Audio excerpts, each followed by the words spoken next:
Okay, so we're 2 minutes past. We have 47 people here. It's quite a short session, so I think we will get started, knowing that a few more people will be joining as we move along. So I'd like to welcome you all. Happy International Women's Day.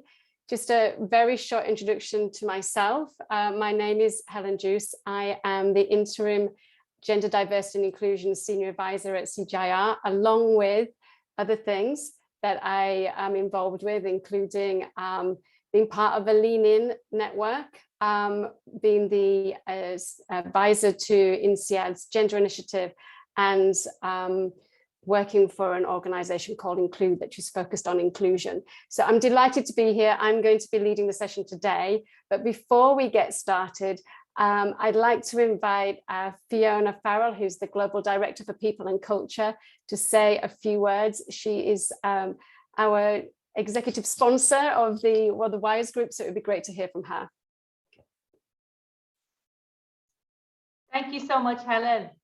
Good morning, good afternoon, good evening to everyone who's online with us today, and welcome everyone to this International Women's Day event, which has been organised by the Women in Research and Science Employee-Led Resource Group, or WIRES for short. As Helen said, my name is Fiona Borden-Farrell. I'm the Global Director for People and Culture, and I'm really thrilled to be here with you on this important day to celebrate it with you. Thank you so much to Helen and WIRES for the invitation. International Women's Day happens every year, and each year there's a new theme. And this year's theme really couldn't be more relevant for CGIAR. This year's theme is Gender Equality Today for a Sustainable Tomorrow. Now, obviously, a sustainable tomorrow and gender equality are what we are all about. It's what we're committed to. It's baked into our vision of a world with sustainable and resilient food, land, and water systems that improve livelihoods and deliver greater social equality.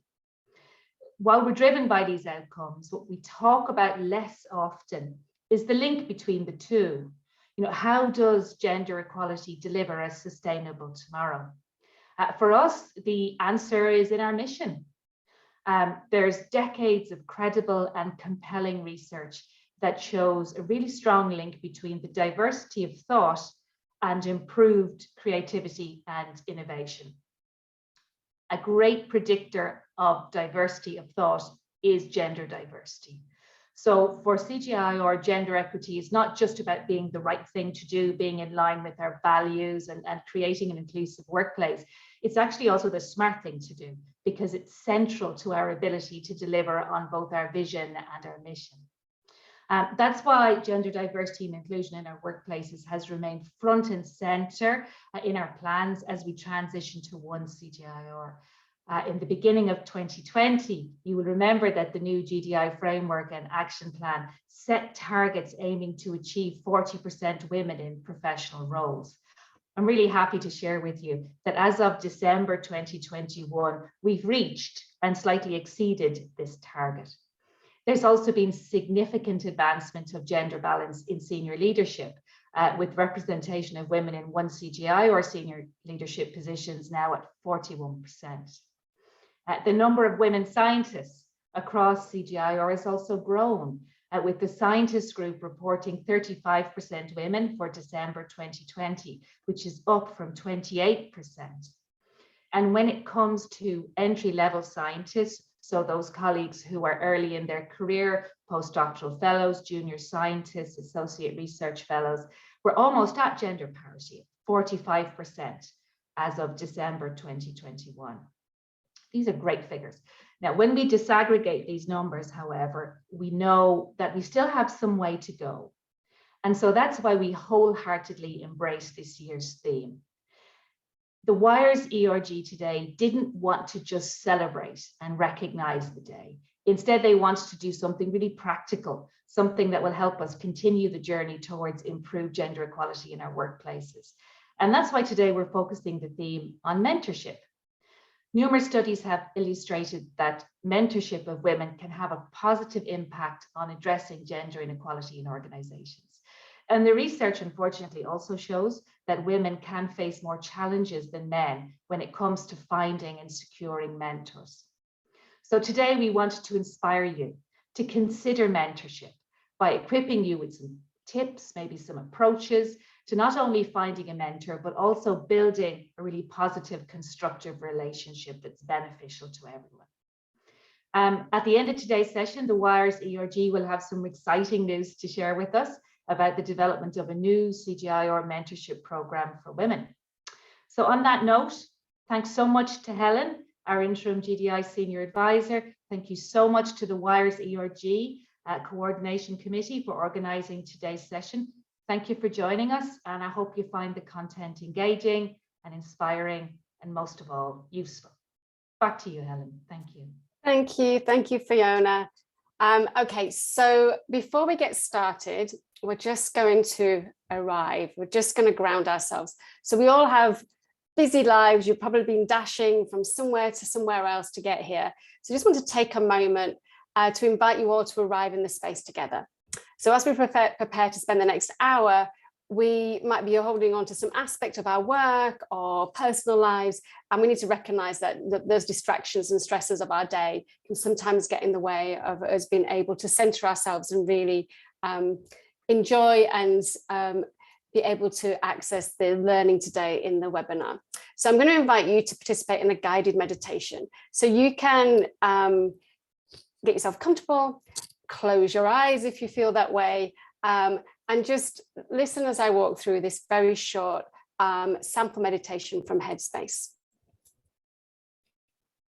So no matter what's going on in your life right now, no matter how many thoughts are racing around your mind, no matter how your body is feeling, just take a moment to sit down, to settle into your seat and take a big, deep breath.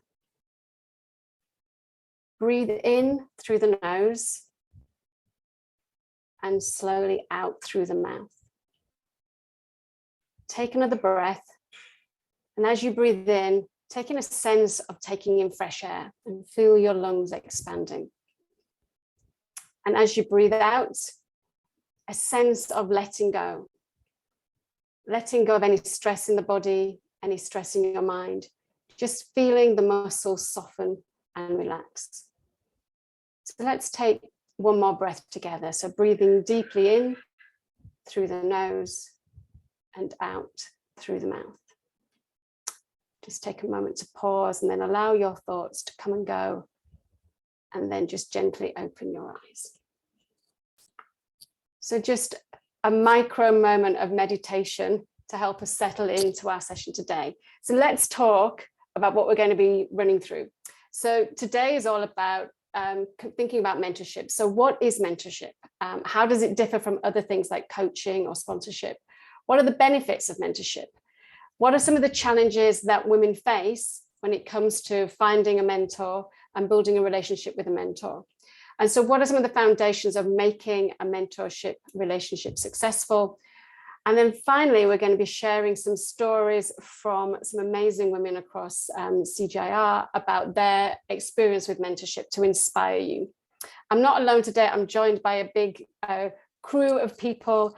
I have Louise from WIRES with me, who is one of the ERG coordinating committee members, and she'll be helping with the panel. And then we have Michelle and Deborah here as support as well. So a big group of people representing WIRES. And a lot of participants also from WIRES here to support in this effort. The session will be recorded so that people, we can share it with people and they can watch it later. We're also going to be making time at the end to try and answer some of your questions. There is a Q&A button that you can use to add questions in. I won't be looking at it until we get to the Q&A section at the end, because I'll be talking and moderating, so not able to read as we go. I have a few people who will be keeping eyes on that and trying to help perhaps magnify those things that I should answer first. But please feel free to ask questions and we'll try and get to as many as we can. Okay, let's get started. What is mentorship? Something that we've all heard about, but let's just land on sort of a definition. So it's a relationship that involves a mentor and a mentee. And really it's about the mentor providing their knowledge and experience to help support a mentee's development or a mentee's career progression. And at the heart of the mentorship relationship is this concept of setting goals, exchanging ideas, and discussing progress. So there's a lot of misconceptions when people start thinking about, do I need a mentor? How do I get a mentor? So we're just going to launch a poll, which is a true and false poll. So we've got 3 questions here. So we would like to know whether you think these statements are true or false. So Isabel, if you don't mind launching the poll now. So we want to know, mentoring can only focus on one topic or area. Do you think that is true or false? The second question is, a mentor will help their mentee secure a job immediately. Do we think that's true or false? And then the third question is, both mentor and mentees benefit from a mentor relationship. So hopefully you can see this poll now and you can answer. So Isabel, on my screen, I'm not seeing any answers coming in. I'm not sure if you're seeing it on yours. So it doesn't look like any answers are coming in here. Let's just give it one more moment and then we'll see if we can share results. Okay, people are saying that they cannot respond to the poll. It's not working. Okay, in that case, while we're seeing if we can fix this, you can just put a number 1, 2, 3 and false or true. And so somebody's already said false to all 3. Okay, fantastic. Yeah, somebody else is saying that they can only see the results. Okay, how's that? Does that work now? Please try now.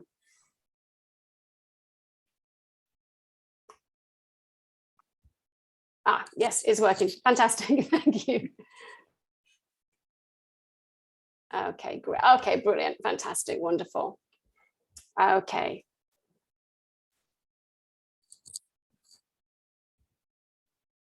That is great. We're getting lots and lots and lots of answers in. Okay, fantastic. Let's end the poll and share the results, please. Okay, so when it comes to mentoring can only focus on one area, the majority of you are saying it's false, which is very true. A mentee will help your mentee secure a job immediately. Also false, they may help you secure a job in the longer term. That may not be what the relationship's about. It may not be about securing a job. But the expectation of they're going to secure your job immediately is perhaps a little unrealistic. And then finally, both mentors and mentees benefit from the relationship. Absolutely true. Fantastic. Yeah. So done well, it should be good for both parties. Fantastic. Okay. So the first question about what can mentorship focus on, I think often we think it's just about, you just get a mentor when you need to progress in your career. But actually, there's a whole range of things that a mentorship relationship can focus on. So it can focus on style.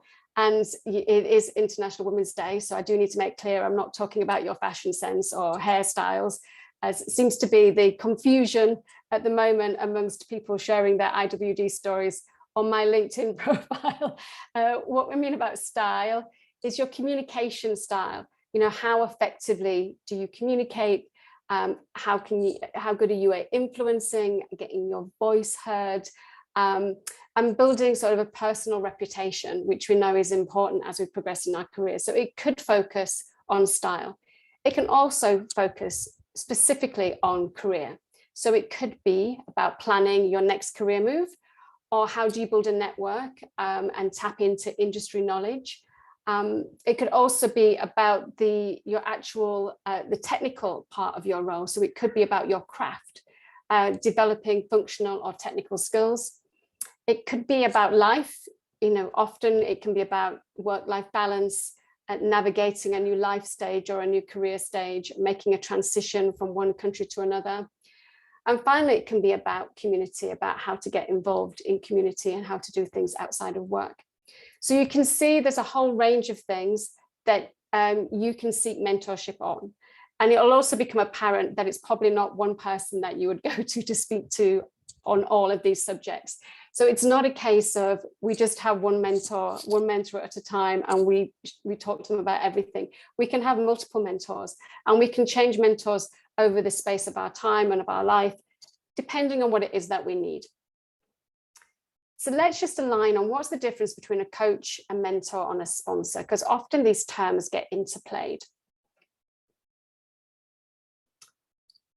So a coach is somebody who talks to you, and the relationship is guided with a very clear focus. So you might work with a coach to develop a specific skill or to work on a very discrete part of a behavior or a skill set that you're trying to develop.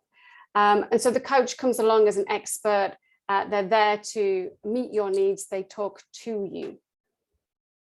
Where a mentor talks with you. So a mentor relationship exists between two people based on sharing and exploring experiences and ideas. So it's co-creating solutions to problems. It's co-creating ideas and thoughts about the challenges that you're facing. So it's less about somebody coming in and telling you what to do and more about somebody coming in and saying, let's explore this together. What are some of the possibilities we can consider? And then finally, a sponsor is somebody who talks about you and not in a creepy way, in a good way. So this is somebody who can help you get visibility.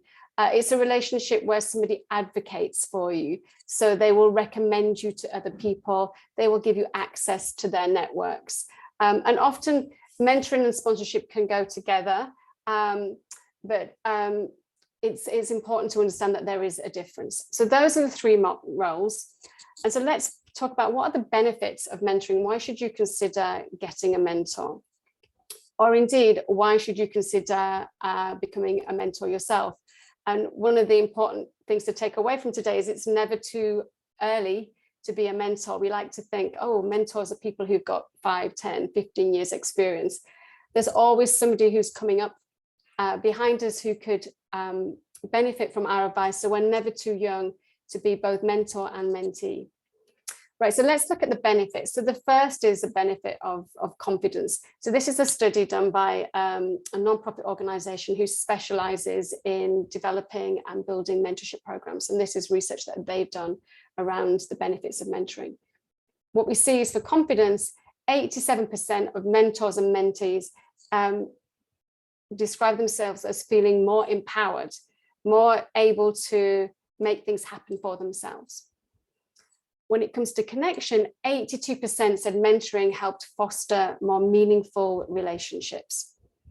And 84% reported that they were inspired, that they said mentoring provided a great deal of inspiration. So these are great benefits that I think any of us would want to feel more confident, have more connections and feel inspired. So having said that, you know, many people are here hopefully because they're looking for a mentor or want to mentor somebody else. Why don't more of us have one? Why aren't more of us practicing sort of mentorship as part of our, you know, our weekly routines? Because there are some challenges that women face that men don't when it comes to finding a mentor and securing that mentor relationship. Before we do that, just another quick poll. So this poll is called Getting Advice. So there was a study done by Leland McKinsey as part of their Women in the Workplace annual report that they do. And the question is, according to that survey, women are what percentage less likely than men to get advice from senior leadership? Is it 8%, 15%, or 24%?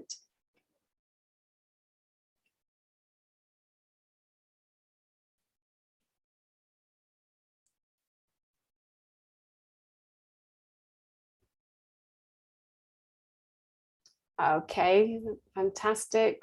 Let's close the polls and we can see the answers. Okay, so we can see about 16% are saying 8, 27% saying 15, and 57% saying 24%. So if you said 24%, you are correct. So women get 24%, 24% less likely than men to get advice from senior leaders. And so this, you know, advice and input and feedback is obviously essential to growth and development. So if we're not getting this, left to our own devices, we need to find ways that we can make sure that we're getting that really valuable advice. And that's why mentorship is so important. But the challenges that we hear that women face, so the copy's a little bit, this is a range of different surveys that were done to pull together a picture of the sort of challenges women face when seeking mentorship. The first is women receive less advice, and often it's not direct or actionable. So we've already seen the statistics, but it's not just the amount of advice, it's the quality of the advice. So for example, a male colleague may be told that the advice is that when he's running a meeting, he needs to be clearer up front about the expectations and the outcomes of the meeting, so people understand whether they're just there to listen or there to contribute or there to take action, and they need to summarize afterwards to make things clear. But a female colleague may just be told, you're not very compelling in meetings. And so it's vague, it's not specific, it's not clear what I can do about that. And this is very common in the sort of feedback that women receive, both formally and informally. We also see that in most organizations, unfortunately, the majority of senior people tend still to be men. It's changing, but we still see that. And most often when we're looking for mentorship from people who are more senior. And what we know is a well-established bias is called the halo bias, where we like to connect with people who are like us. It's so much easier to connect with somebody of the same gender. So when women are trying to seek mentorship, they're trying to navigate over one extra degree of difference, the gender difference, and that just makes it more challenging. And again, left to our own devices, men are more likely to naturally mentor other men than they are to mentor women. And then finally, and this is unfortunately one of the backlashes from the Me Too movement, there is emerging evidence that men report feeling more anxious about mentoring than they have in the past, for fear of it seeming inappropriate. So a lot of mentorship happens casually outside of, sort of office hours. It could be a lunch break, it could be going for a coffee, it could be going for a drink, it could be in some sort of social setting. And men report that they're anxious about how it might seem inappropriate to be mentoring women. So this is obviously something that needs to be managed well and addressed in order for men to feel confident and women to also feel confident engaging in these mentorship relationships. Very famously, one response to this was a good way to solve this is if you feel anxious about mentoring women, then just be fair and make sure that you're not mentoring men. Or pick a time where it's, you know, virtually during the work day. But if you're doing for one, you should also do for the other. It's not an excuse not to offer those same opportunities. So these are the challenges that we see. So together, it means that we often miss out on effective mentoring, and we need to have additional effort to go out and find these mentorship relationships. But what we know, again, from research is that often women are reluctant to push themselves forward. It feels as if they're being too self-serving. I want a mentor, I need a mentor. Will you be my mentor? And so it's important to recognize the benefits are not just on an individual level. So mentorship can help us better navigate our environment, and it's essential for our progression. They bring us connections and information that are good for us, but also good for our teams. They make us better at doing our jobs. So it's not just about being self-serving, it's better for our work as well. And equally, that feeds back into a more healthier society where it gives us, it makes mentoring accessible to everybody, so we can all contribute back to our communities by being the best that we can be. So it's important that we find ways to secure a mentor, even though these challenges, which are very real, stand in our way. And so that's what we're going to focus on now. We're going to run through some tips to finding a mentor and some ideas about how to manage that relationship. Okay, so we have 5 tips for finding a mentor. The first is have a clear goal. So I'm sure this seems really obvious, but I can't tell you how many times, and I'm sure some women on the women and men on the webinar will have had the same experience where somebody says, oh, will you be my mentor? And like, yeah, and like, okay, how can I help? And they're like, oh, I've not really thought about that. So before you go seek a mentor, just make sure you have a really clear goal. What is it you're trying to achieve? What you're trying to get out of the relationship? Is there a hurdle you're trying to overcome? Are you in the middle of a transition? Are you trying to become better at a certain area of work? That will also help you think through who is the right person. And that's the second point. Find the right person. So this could be somebody who's a peer. It could be somebody who's just maybe one step ahead. It could be somebody who works in a different part of the organization. It doesn't always need to be somebody who's very senior or much further ahead than you.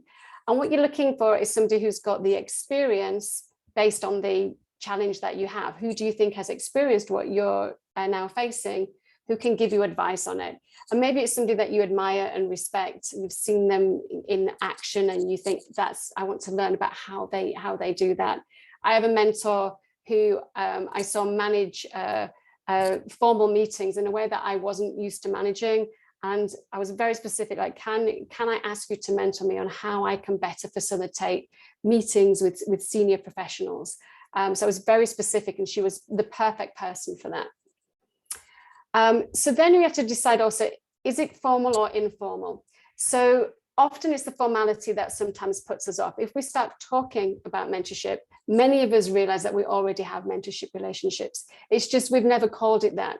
We've never sat down and said to somebody, you are my mentor, I'm your mentee. But we have people that we can go to for advice. And that's fine. It doesn't have to be formal. And actually, sometimes saying to somebody, will you be my mentor, can feel a little too formal, a little too, like you're asking for too much commitment right from the get-go. Where it's much easier to say to somebody or to write to somebody, I really admire your work style and I would love the opportunity to learn from you. Or I'm facing a challenge in my role and my career and I could really benefit from some advice. Could you spare me half an hour to have a coffee and share your advice with me? It's very unlikely that somebody's going to say no to that. It doesn't feel as intimidating as, will you be my mentor? Because that feels like it's a big commitment without having started to build the relationship. Having said that, though, you do have to ask. We hear that 76% of people say that mentorship is important, but only 37% actually have one. The reason being that they don't want to ask. There's a nervousness around, I don't want to put people out, they're busy, I don't want to be seen as pushy. And all I can say here is that if I was to reach out to any of you tomorrow and say, hey, I have a challenge I'm facing, I'd just love 15 minutes of your time to chat that through, would you be happy to help? All of you, I am certain, would say, yeah, of course. We like to help. We want to help people. It's human nature. So asking is important, and recognizing that the mentor gets as much out of it as the mentee. It feels good to be able to help somebody out. And then finally, be specific. So when you do ask and you start that relationship, make sure that the clear goal you have is communicated, and that you make that ask within that first interaction. Again, this idea of agreeing to, asking someone to meet, you meeting with them, they're taking that time, and then they say, how can I help? And you feel that even if you don't want to ask, it can be quite frustrating for the mentor. So be specific about what you need and be comfortable in asking for it. So those are some tips in finding a mentor. Once you've got the mentor, you've got to manage that relationship. And there are three things you need to think about. You need to think about building trust. Does it feel safe to share personal information with this person, especially if it's a workplace mentor? There's got to be respect. Do I recognize the investment this person is putting into me? And am I going to invest back in their success? And then finally, communication. I need to be clear and thorough to ensure that they've got the best outcomes. So I've just got, we're just going to each one just briefly to talk about some of the actions that can help build these things. So the first thing is you have to agree some boundaries, especially if you're working in the same workplace. There has to be an agreement around confidentiality. And don't always assume, try to make it explicit, say, I'd love to talk to you. Obviously, I don't really want this to be discussed any further just between us, because I really want to be able to share, the sort of my personal background with you. But just to make it clear that what happens in that mentorship relationship stays unless the person asks. This is especially true if, often you can benevolently want to help and think, oh, I can go and speak to somebody on their behalf, but it's always important that you have permission first. Be honest and open about your background and experience. This is not a time to spin or sell yourself or over exaggerate, nor is it a time to be humble and to underplay. If the mentor is going to help, they really need to understand What have you done before? What are you good at? What are your weaknesses? In a way that perhaps wouldn't be that open in an appraisal, but important that you're really honest about your background and experience. And then in order to build trust, it's really important that you follow through and you're consistent. So if somebody gives you advice and then you disappear and they never hear from you again, or they don't hear from you for weeks until you want more advice, they're less likely to trust that you're listening and that you're doing something with the advice. So it's a really good practice after you've had the first conversation and you've had some advice to write back and say, thank you so much. Here's what I heard. Here's what I've done with what you told me, and to keep them up to date with your progress so that they can feel that there's trust there, that you're listening and acting on some of the things they're suggesting. The next action is to think about building respect. So this is about respecting the other person's time. So taking responsibility to schedule the meetings, having a clearer agenda, turning up with questions ready, prepared, and some action steps that you might have done before. Turning up on time and being prompt, and just recognizing it's a big investment that, our most precious resource for many of us is our time. And so being respectful for that. The next is to really be open and listen to your mentor's opinions and advice. And this can be tricky because maybe they say something that you don't, think is quite right for you. And you have an immediate reaction where you're like, that's never going to work. Just pause those thoughts. You can always evaluate later, but in that moment, it's always a good idea to be open and to show you're listening by playing back what you've heard. What I'm taking from what you just said is you're suggesting I think about X, Y, Z. And so the mentor really feels heard. And even if you don't agree with it, that's okay. You can review that later, but they do at least know that you have listened properly to their advice before you've reacted. And then finally, show gratitude and appreciation. A thank you goes a long way, but to remember to say thank you in the moment and to remember to say thank you afterwards, a follow-up email just to say thank you for your time. I really appreciate it. Can go a long way to creating that sense of respect. Finally, 3 actions around building communication. So as I've already said in the first tip, be direct and share your specific goals. This will just help them to quickly focus down on the areas where they can help and where they can use their experience. If you're given advice that's unclear, and often we don't understand the first time around, it's advisable to ask clarifying questions. Can I just understand a little bit further? Tell me more. Is it this? Is it that? But making sure that you leave really having understood the advice, especially if it's vague, especially given what we've heard, that it can sometimes not be as direct as we need. And often that's done out of kindness. People don't want to upset and hurt people, but sometimes we need to hear it like it is. So to make it clear, to signal, to be open. I'm not quite clear what that means. Could you be more specific? Could you give me examples? And the final bit here is to solicit feedback by asking, again, specific questions. How can I improve? What am I doing that I should be doing? What is it that I'm not doing that I'm not aware of? So seeking to use that person's experience to really ask them to dig deep, to think about the advice they can give you. So those are 3 sort of very quick areas to think about as you're thinking about finding a mentor and thinking about building that relationship with them. But now what we want to do is we want to hear from people across the CGIAR and hear some real life experiences of the benefits of mentorship. So I'm going to hand over to one of the WIRE's coordinating committee members, which is Louise, and she is going to ask some of our storytellers, our panelists, to share some of their stories. Hello, thank you, Helen, very much. I hope you can all hear me. Happy International Women's Day to you all, and thank you for joining us today. My name is Louise Saran. I'm a communications specialist with ICARDA based in Egypt, and it is as a member of WIRES that I will be introducing the storytelling section of this online seminar today. So we're about to listen to stories of 3 CGIAR scientists who have inspiring mentorship experiences. So allow me, without further ado, to introduce the first one of them, Mira Haddad. Based in Amman, Jordan, Mira Haddad is an environmental and geographic information system specialist. She's a research associate in spatial analysis and database management working for ICARDA, the International Center for Agricultural Research in the Dry Areas.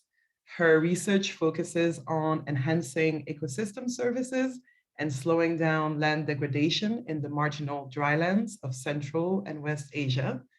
Elsewhere in Jordan, Lebanon, Sudan, Iraq, Syria, Palestine, Morocco, Tunisia, and Uzbekistan, Mira Haddad's works on various soil and water management projects. Mira, the floor is yours. Thank you for the invitation and the opportunity you gave me to share my mentorship experience. I joined ICARDA in the late 2013 as a research assistant. I had 7 years of work experience and a bachelor degree in environmental and water management. My terms of references was mainly to conduct research and produce maps and document projects. So I was mainly supposed to stay at the office. 1 year after, a young scientist has joined the team, which he is 1 year older than me. He has a PhD in a similar field that I have. His presence was motivating me a lot and adds to the workplace and environment. Both of us had the same project or activities to be involved in, especially 1 year later, the management changed and we were more involved in the same project. He was new to the Arab world. Most of the field work required Arabic language. He was so polite to ask me from the beginning to play the role of Arabic-English translation for his work implementation. I used the opportunity and never minded learning more and being in the field. I had to join many field visits and act as assistant. I get to know field implementation for different sustainable land management practices with time. Thanks to Stefan, my TOR changed to be responsible for field implementation as well as liaison officer for local community. For me, working with a European scientist was an addition and is still actually. One time, Stefan asked me why I didn't get a master.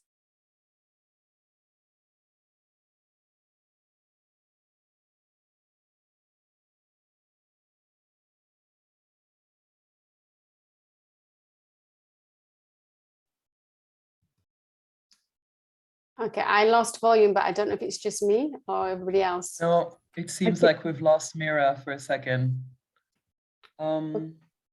Okay, what a shame. It was such a great story. Maybe I can move on to the next and then go back to her right after. How about that? That's a great idea. Let's do that. Okay. Okay. So I'm going to put my camera. Sorry about this. Internet is known to be a little tricky in our region. All right. So I will now move to introduce the second storyteller. I am Deborah. back. Sorry, I was kicked out from the meeting suddenly. I don't know why. Go ahead. Okay. Thank you. So, like one time I was talking about one time when Stefan asked me why I didn't get a master. To be honest, I never shared my dream with him. I was not able to pursue it due to many financial conditions. And I responded to him that I said, I cannot afford it. Later, I discovered that he did his best to ensure a scholarship for me to do it.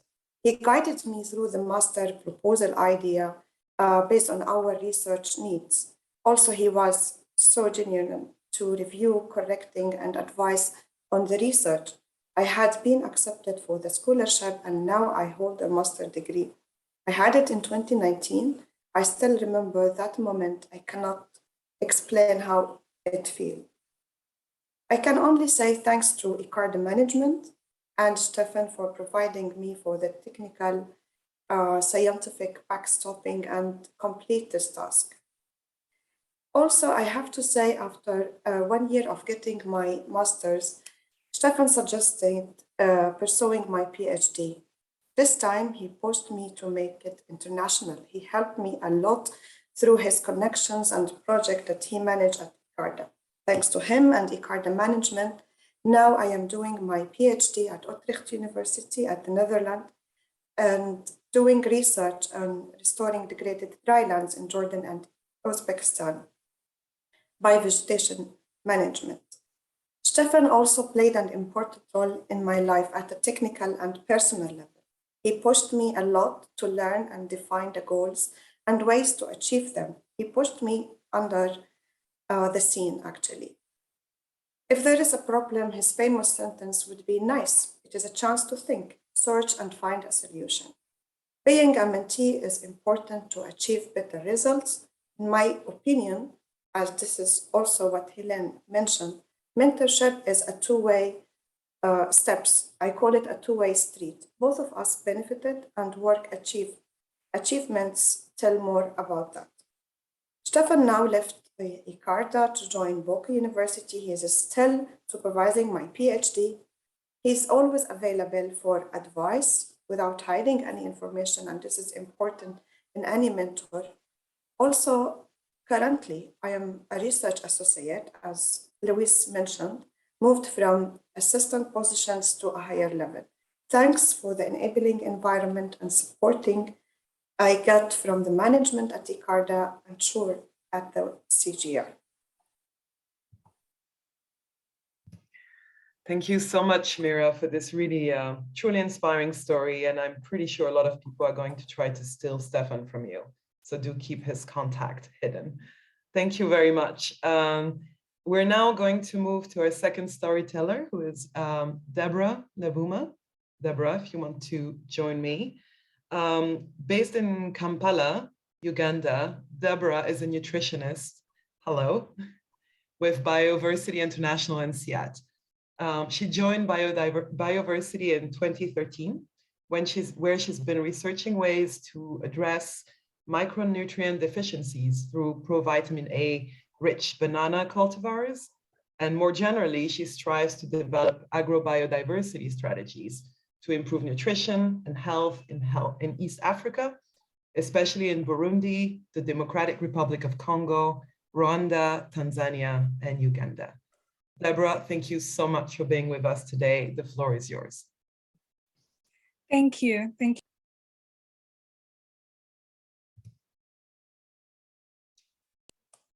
Yes, can you hear me?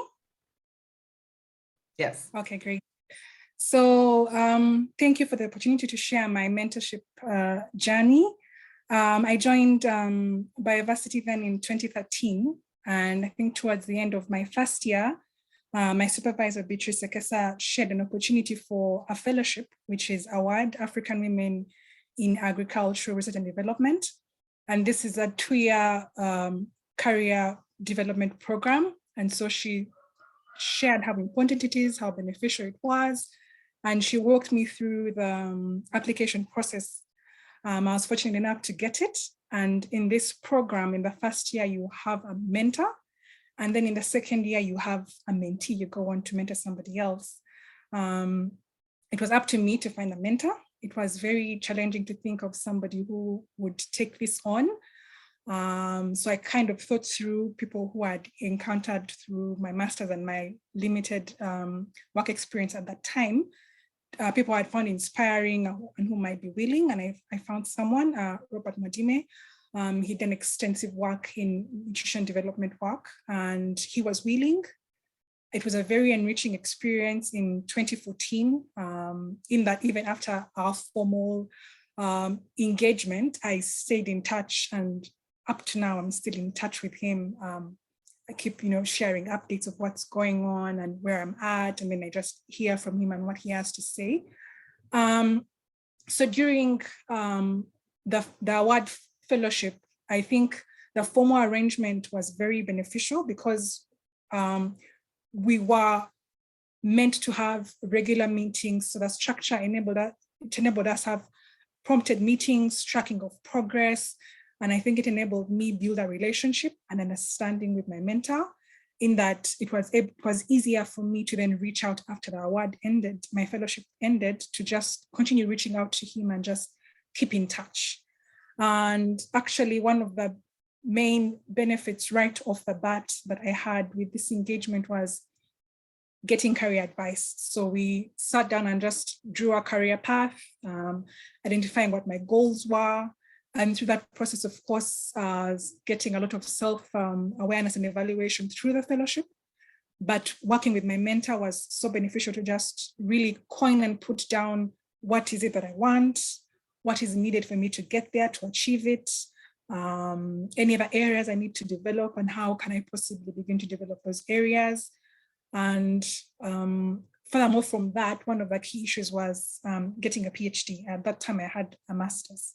And so my mentor helped me tap into his networks and into his experience and people that he knew to just guide me in selecting where I could do it, the challenges I had at that time with getting a PhD done. I needed to keep working with biodiversity. You know, finding scholarships is not that easy, given the time frame, but he was very, very supportive and also sharing possible benefits and what the journey can look like. And I was actually able to enroll for a PhD, which I completed in 2020. And throughout, he was really quite supportive along the way. He was very inspiring. I found that his encouragement was very inspiring, even when things don't seem to be moving at the pace that you think they should. And so just having that encouraging voice from someone who has an idea of where it is you want to go is really encouraging, in that it gave me a passion for mentoring as well. Then I also think what makes it very important for women, you know, to have mentorship is having that vision and awareness and an understanding of the possibilities that are out there. Normally, what we think is possible is limited by what we see or have experienced, or the people who are in our circles, and you might not be able to know what is actually possible. So just tapping into their experience, they're quite experienced, and they had so many stories to tell of what's possible and what can be done. And then, just like I said, it was an encouraging experience, because there are very many voices that we face as we work, including our own voices, my own voice, to tell you, you know, you can't do this, you can't do that, this can't work. And then there are a number of trade-offs that you experience as a woman, as a scientist, and then you have to make choices. So I found it very beneficial to have a voice that gives you a positive angle, even if it's constructive criticism, to just build you in the direction that you've chosen, and not just pull you in the completely opposite direction, to just help you keep your goal in mind.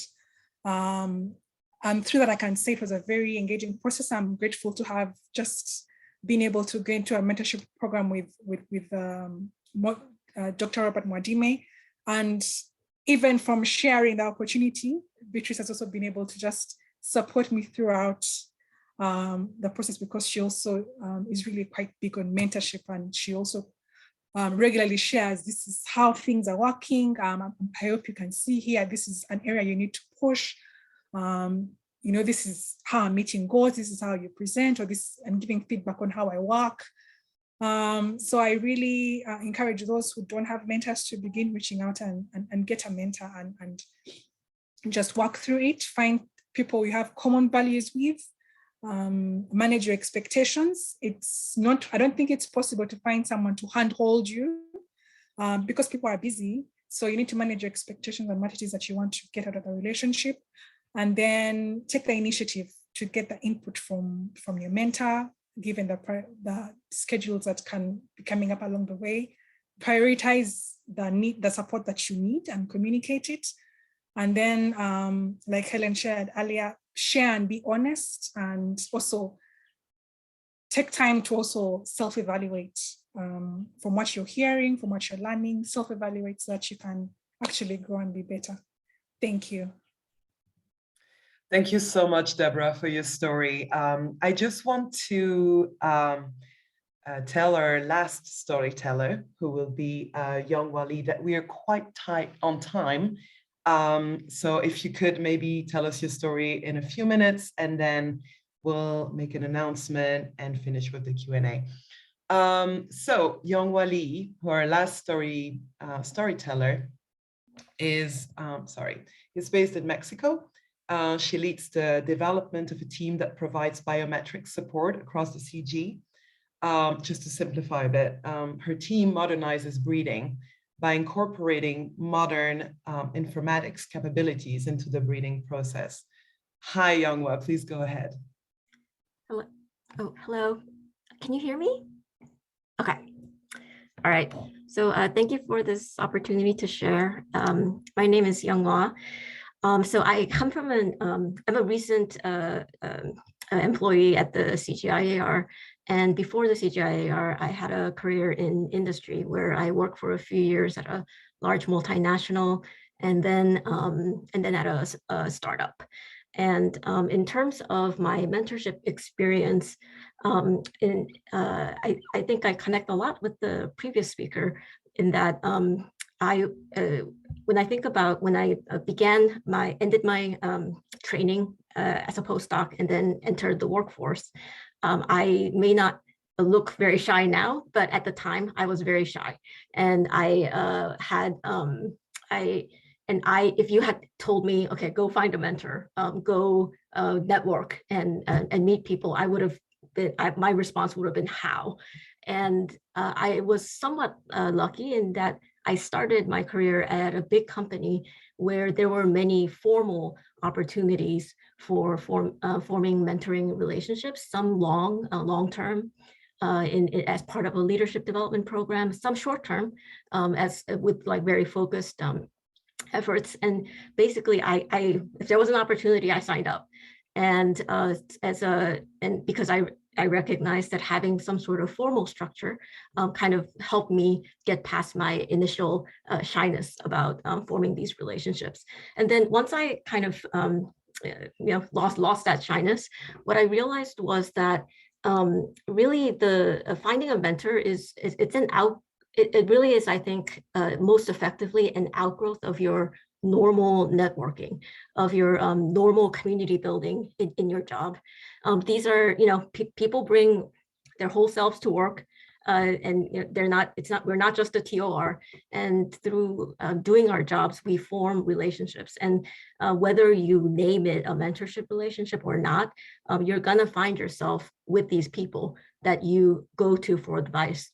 And because of the more formal mentoring relationships, I was sort of I had gotten used to asking these specific questions. Like, I have a workplace problem. I need advice on how to manage a relationship, and I would go to my mentor, who was sometimes not actually officially a mentor, and just talk things out with that person and get their advice.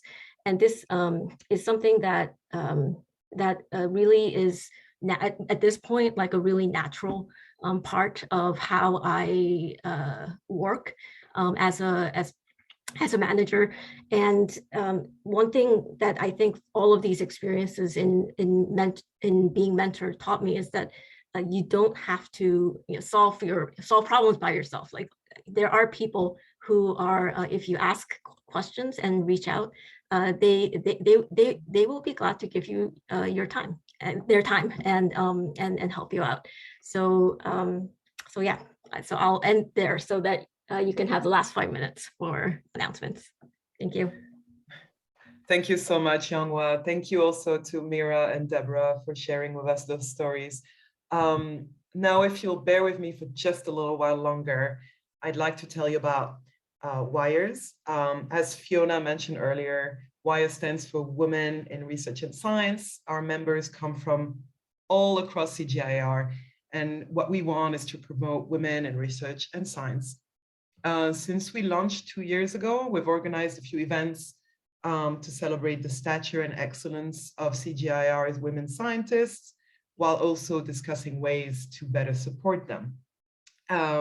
And in a survey that we did internally, 75% of WIRES members voted to increase mentorship support to women scientists. So we do know that mentorship programs work best when they're properly designed, well communicated, and have visible senior level sponsorship. So the time has come for the big announcement Fiona briefly alluded to in her intervention. So sometime in the first half of 2022, WIRES will be launching a pilot mentorship program.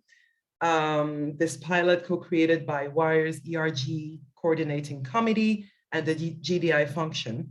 We'll kick off with stakeholder interviews and focus groups because we want to gain a better understanding of the needs and identify opportunities and challenges. So as we embark on this path, we invite you to join WIRES.